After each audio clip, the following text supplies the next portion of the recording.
I often neighed when I heard horses' feet passing in the road, but I seldom got an answer, till one morning the gate was opened, and who should come in but dear old Ginger. The man slipped off her halter and left her there. With a joyful whinny, I trotted up to her. We were both glad to meet, but I soon found that it was not for our pleasure that she was brought to be with me. Her story would be too long to tell, but the end of it was that she had been ruined by hard riding, and was now turned off to see what rest would do. Lord George was young, and would take no warning. He was a hard rider, and would hunt whenever he could get a chance, quite careless of his horse. Soon after I left the stable there was a steeplechase, and he determined to ride. Though the groom told him she was a little strained, and was not fit for the race, he did not believe it, and on the day of the race urged Ginger to keep up with the foremost riders. With her high spirit she strained herself to the utmost. She came in with her first 3 horses, but her wind was touched, besides which he was too heavy for her, and her back was strained. And so, she said, here we are, ruined in the prime of our youth and strength, you by a drunkard, and I by a fool.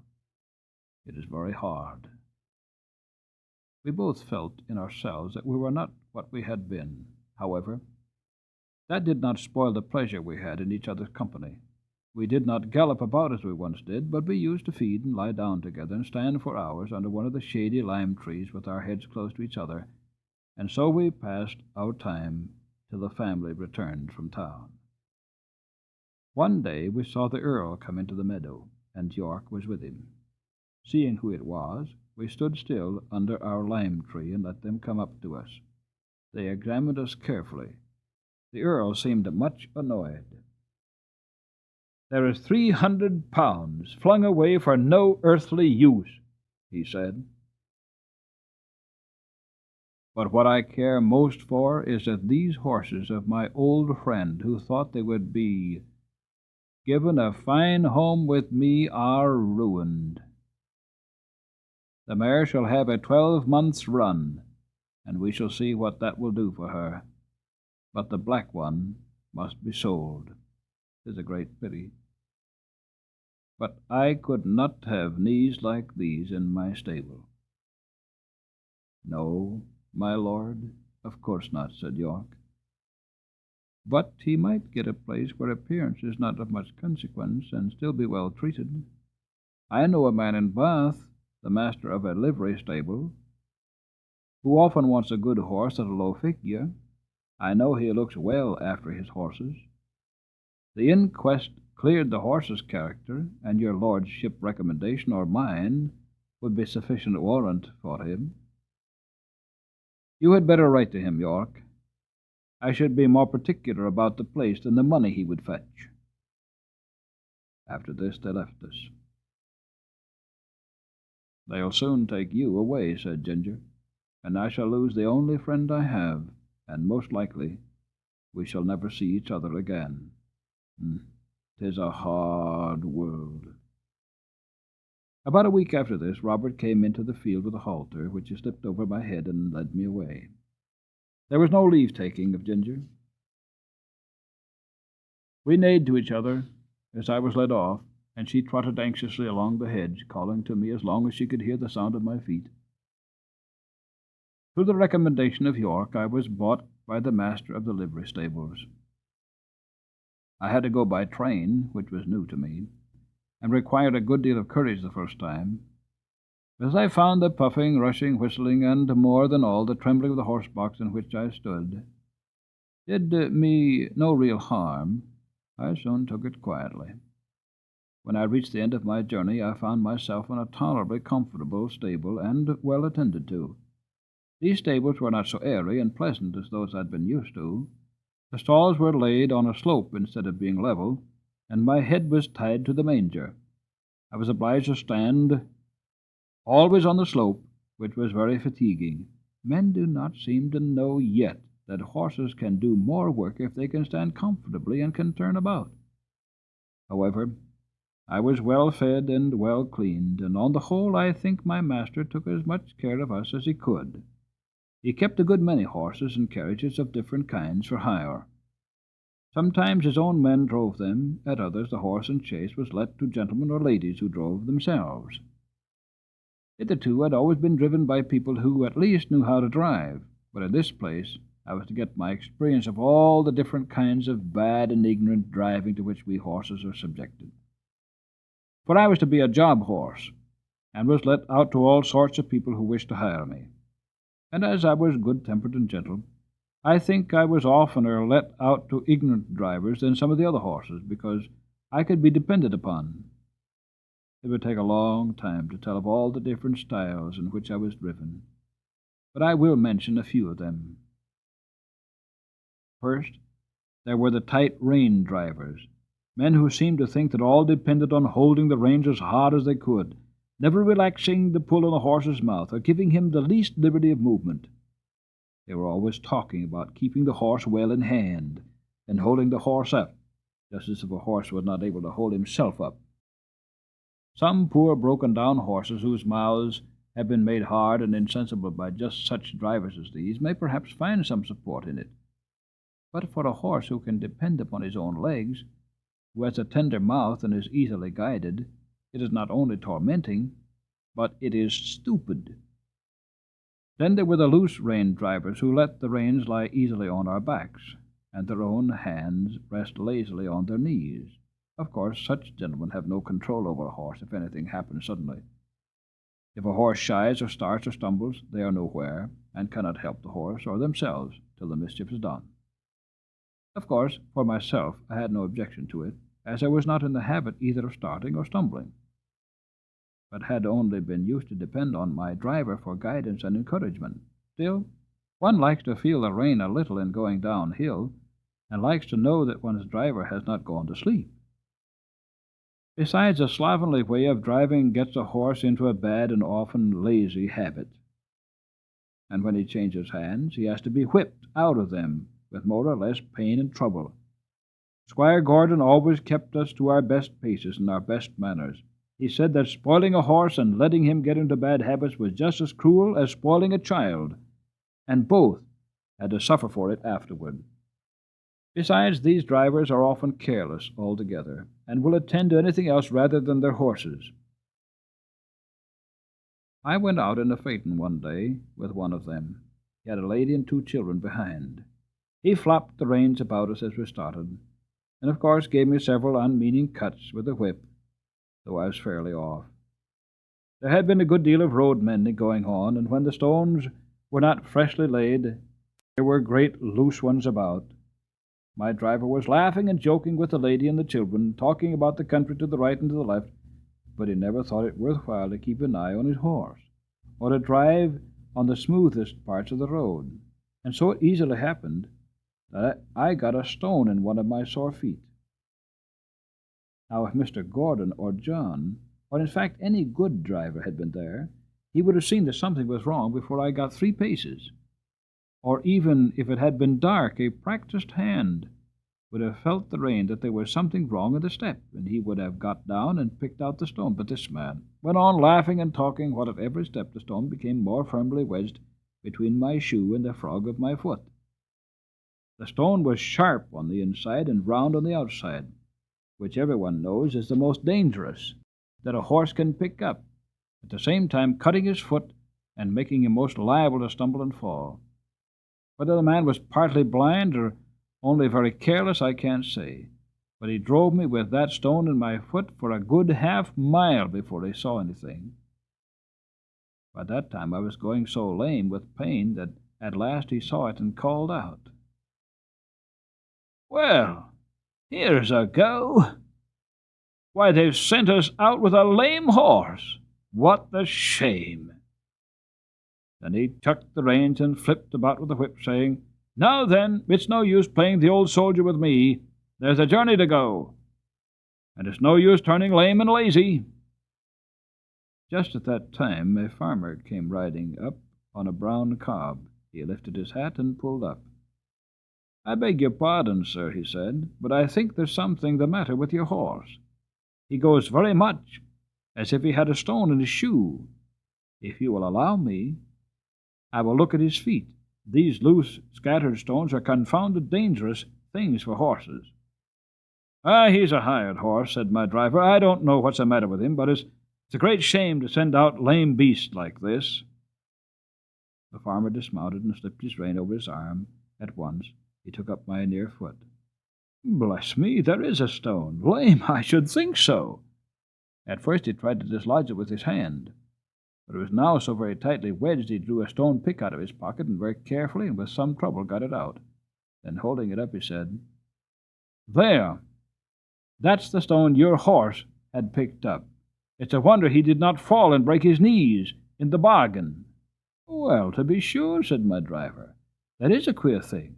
I never knew that horses pick up stones before." "Didn't you?" said the farmer, rather contemptuously.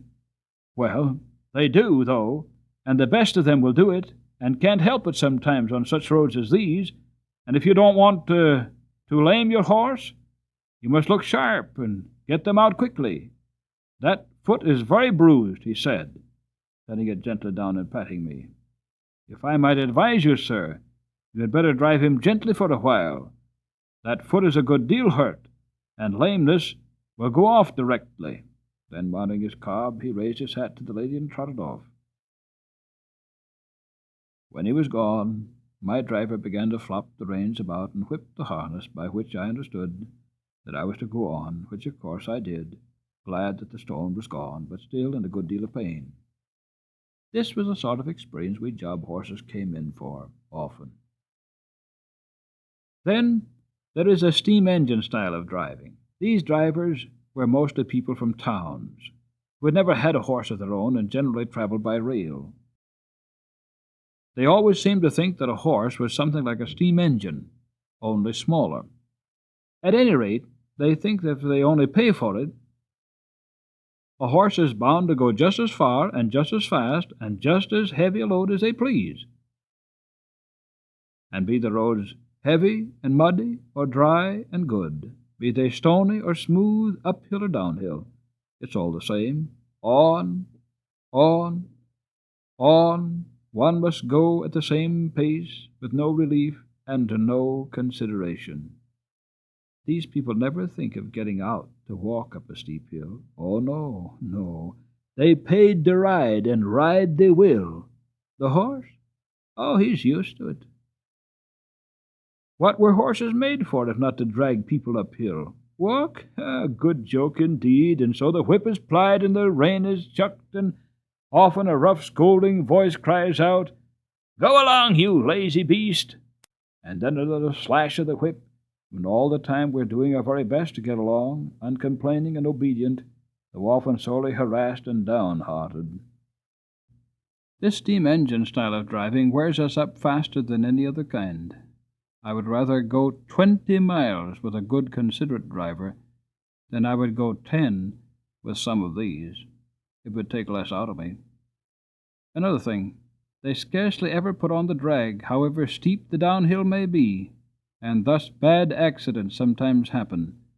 Or if they do put it on, they often forget to take it off at the bottom of the hill, and more than once I've had to pull halfway up the next hill with one of the wheels lodged fast in the drag shoe, before my driver chose to think about it, and that is a terrible strain on a horse. Then these cockneys, instead of starting at an easy pace as a gentleman would do, generally set off at full speed, very stable yard. And when they want to stop, they first whip us, and then pull up so suddenly that we're nearly thrown on our haunches and our mouths jagged with a bit. They call that pulling up with a dash. And when they turn a corner, they do it as sharply as if there were no right side or wrong side of the road. I well remember one spring evening, I and Rory had been out for the day. Rory was the horse that mostly went with me when a pair was ordered, and a good honest fellow he was. We had our own driver, and he was always considerate and gentle with us. We had a very pleasant day. We were going home at a good smart pace about twilight. Our road turned sharp to the left. But as we were close to the hedge on our own side, there was plenty of room to pass. Our driver did not pull us in. As we neared the corner, I heard a horse and two wheels come rapidly down the hill towards us. The hedge was high, and I could see nothing, but the next moment we were upon each other. Happily for me, I was on the side next the hedge. Rory was on the right side of the pole, and had not even a shaft to protect him. The man who was driving was making straight for the corner, and when he came in sight of us, he had no time to pull over on his own side. The whole shock came upon Rory. The gig shaft ran right into his chest, making him stagger back with a cry that I shall never forget. The other horse was thrown upon his haunches, and one shaft broken. It turned out that it was a horse from our own stables, with a high-wheeled gig, that the young men were so fond of. The driver was one of those random ignorant fellows who don't even know which is their own side of the road, or if they do, they don't care. And there was poor Rory, with his flesh torn open and bleeding, and the blood streaming down. They said if it had been a little more to one side, it would have killed him. And a good thing for him, poor fellow, if it had. As it was a long time before the wound was healed. And then he was sold for coal carting. And what that is up and down those steep hills only horses know. Some of the sights I saw there, where a horse had to come downhill with a heavily loaded two-wheel cart behind him, on which no drag could be placed, made me sad even now. After Rory was disabled, I often went in the carriage with a mare named Peggy, who stood in the next stall to mine. She was a strong, well-made animal, of a bright dun color, beautifully dappled, and with a dark brown mane and tail. There was no high breeding about her, but she was very pretty and remarkably sweet-tempered and willing. Still, there was an anxious look about her eye, by which I knew that she had some trouble. The first time we went out together, I thought she had a very odd pace. She seemed to go partly in trot, partly in canter, 3 or 4 paces, and then a little jump forward. It was very unpleasant for any horse who pulled with her, and it made me quite fidgety. When we got home, I asked her what made her go in that awkward way. "Oh," she said in a troubled manner, "I know my paces are very bad, but what can I do? It really is not my fault. It is just because my legs are so short. I stand nearly as high as you, but your legs are a good 3 inches longer above your knees than mine, and of course you can take much longer step and go much faster. You see, I did not make myself. I wish I could have done so. I would have had longer legs then. All my troubles come from my short legs," said Peggy, in a responding tone. "But how is it," I said, "when you were so strong and good-tempered and willing? Why, you see," she said, "men will go so fast, and if one can't keep up to other horses, it is nothing but whip, whip, whip all the time. And so I have had to keep up as best I could, and I've got into this ugly shuffling pace. It was not always so. When I lived with my first master, I always went a good regular trot. But then he was not in such a hurry. He was a young clergyman in the country, and a good kind master he was. He had 2 churches a good way apart, and a great deal of work, but he never scolded or whipped me for not going faster. He was very fond of me. I only wish I was with him now. But he had to leave and go to a large town, and then I was sold to a farmer. Some farmers, you know, are capital masters, but I think this one was a low sort of man. He cared nothing about good horses or good driving. He only cared for going fast. I went as fast as I could, but that would not do. He was always whipping, so I got into this way of making a spring forward to keep up. On market nights, he used to stay very late at the inn and then drive home at a gallop. One dark night he was galloping home as usual, when all of a sudden the wheel came against some great heavy thing in the road, and turned the gig over in a minute. He was thrown out, his arm broken, and some of his ribs, I think. At any rate, it was the end of my living with him, and I was not sorry. But you see, It'll be the same everywhere for me. If men must go so fast, I wish my legs were longer. Poor Peggy. I was very sorry for her, and I could not comfort her, for I knew how hard it was upon slow-paced horses to be put with the fast ones. All the whipping comes to their share, and they can't help it.